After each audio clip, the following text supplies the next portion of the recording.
Hope you all are doing well. देखिए बच्चे, आज हम फोर्स से स्टार्ट करने जा रहे हैं। सेकंड चैप्टर है हमारा फिजिक्स का फोर्स। फोर्स क्या होता है बच्चे?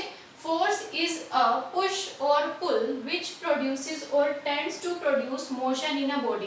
देखिए बच्चे, आपके पास कोई भी बॉडी है, कोई भी ऑब्जेक्ट है, वो एक पोजीशन पे रखी हुई है। जब हम उसको पुश करेंगे तो उसमें मूवमेंट आती है, ठीक है। जब हम उसको पुल करते हैं, जैसे हम किसी भी ड्रॉअर को ओपन करना चाहते हैं तो हम अपनी तरफ पुल करते हैं ना, ठीक है। तो उसको बोलते हैं कि फोर्स अप्लाई कर रहे हैं हम उस ऑब्जेक्ट पे। Force is a push or pull which produces or tends to produce motion in a body, ठीक है, एट रेस्ट। कोई भी ऑब्जेक्ट जो रेस्ट पे हो। Stops or tends to stop a body. अगर कोई भी ऑब्जेक्ट मोशन में है तो फोर्स क्या करता है? उसको स्टॉप कर सकता है। Which is in motion increases और decreases the magnitude of velocity. Velocity क्या होता है बच्चे? डिस्प्लेसमेंट अपॉन में टाइम टेकन। अब डिस्प्लेसमेंट क्या होता है? किसी भी ऑब्जेक्ट ने स्टार्टिंग कहाँ से किया और एंड में कहाँ तक पहुंच गया, वो होता है डिस्प्लेसमेंट, ठीक है। तो ये मैग्नीट्यूड ऑफ वेलोसिटी को भी चेंज करता है ऑफ मूविंग बॉडी और changes the direction of a moving body. अब डायरेक्शन को कैसे चेंज करता है? सपोज कर लो हमारे पास कोई ऑब्जेक्ट है, ठीक है, हमने उसको पुल किया या पुश किया। तो हमने जब किसी भी ऑब्जेक्ट को पुश किया, उसकी डायरेक्शन स्टार्टिंग में अगर इस तरफ है, हमने उस तरफ से उसको फोर्स लगाया है तो उसकी डायरेक्शन चेंज हो जाएगी। अगर हम किसी भी बॉल को मारते हैं, अपने लेग से उसको थ्रो करते हैं, तो क्या होता है? जरूरी थोड़ी ना कि हमने इस डायरेक्शन में थ्रो किया है तो वो इसी डायरेक्शन में जाएगी। ऐसा नहीं होता, उसकी डायरेक्शन चेंज हो जाती है, ठीक है। अब देखिए एसआई यूनिट ऑफ फोर्स क्या होती है बच्चे? एसआई यूनिट ऑफ फोर्स होती है न्यूटन और सीजीएस यूनिट ऑफ फोर्स क्या होती है? डाइन। अब देखिए relation between newton and dyne क्या होता है? न्यूटन क्या होता है? अब आपको पता है बच्चे, फोर्स क्या होता है हमारा? फोर्स होता है मास इनटू में एक्सेलरेशन, ठीक है। मास की जो यूनिट होती है, स्टार्टिंग में आपको बताया था कि एसआई यूनिट ऑफ मास क्या होता है? केजी। और एक्सेलरेशन क्या होता है? मीटर पर सेकेंड स्क्वायर, ये बताया था आपको मैंने, ठीक है। तो अब जब हम किलोग्राम इंटू मीटर पर सेकेंड स्क्वायर लिखते हैं तो इसको एक यूनिट का नाम दिया जाता है और वो एक यूनिट क्या होती है? 1 न्यूटन, ठीक है।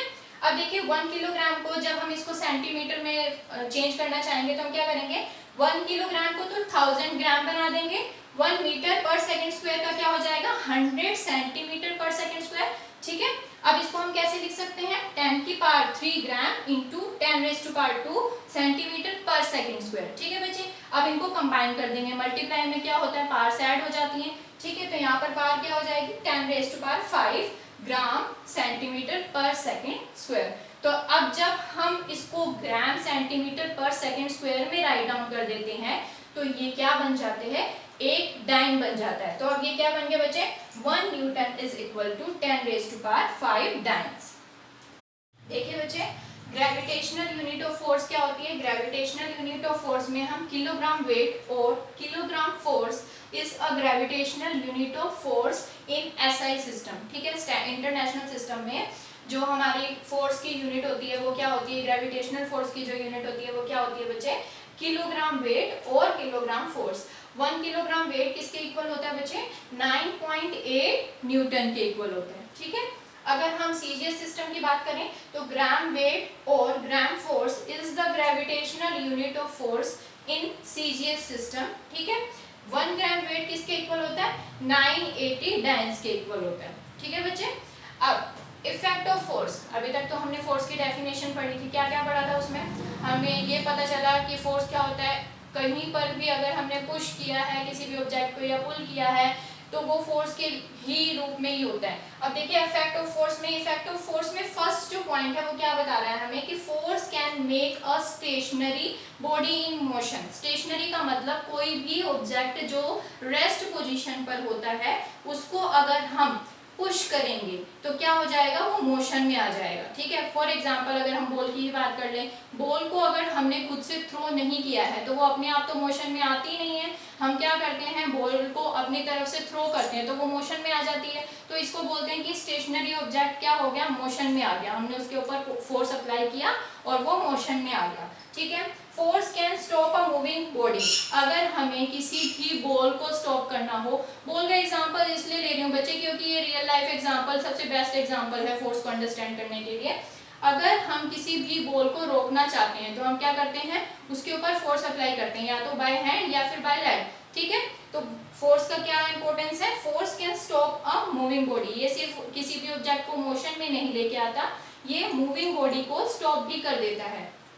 थर्ड पॉइंट है force can change the speed of a moving body, speed को भी चेंज कर सकता है फोर्स।